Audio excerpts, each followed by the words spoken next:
असं सांगतात महात्मे, नाही का. महात्मे सांगतात देव आपल्या दुःखाचा अंत होण्यासाठी आपल्याला देव जाणावाच लागेल, देवाचं ज्ञान प्राप्त करून घ्यावंच लागेल, तरच आपल्याला आपल्या दुःखाचा अंत करता येणं शक्य आहे. आणि म्हणून दुःखाचा अंत करायचा असेल तर देवाला जाणलं पाहिजे.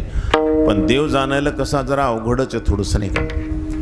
तिथं काय होतं की आपल्या इंद्रियांचा लाग नाही ना, न तत्र चक्षुर गच्छती न वाग गच्छती न मनो न विद्मो यथैतदनुशिष्यात अन्यदेव तद्विदितात अथो अविदितात आधी, असं शास्त्र सांगतं. आपलं शास्त्र सांगतं की न तत्र चक्षुर गच्छती, देवाला पाहण्यासाठी डोळे उपयोगाला येत नाहीत. आणि जर खरंच देव डोळ्याने दिसला असता तर जसे डोळ्याने दिसणारे सगळे पदार्थ नाशिवंत आहेत तसा देवही नाशिवंत झाला असता, नाही का. बरं, आपण डोळ्याने जे जे पाहतो ते नाशिवंत आहे की नाही. आपण पाहणार जे जे दिसतं ते नाशिवंत आहे की नाही, एक दिवस त्याला नाश आहे. तसं जर देवही आपल्याला डोळ्याने दिसले असते तर देवसुद्धा नाशिवंत झाले असते. न तत्र चक्षुर गच्छती न वाग गच्छती, वाणीसुद्धा तिथं जाऊ शकत नाही. न मनः, नाही का.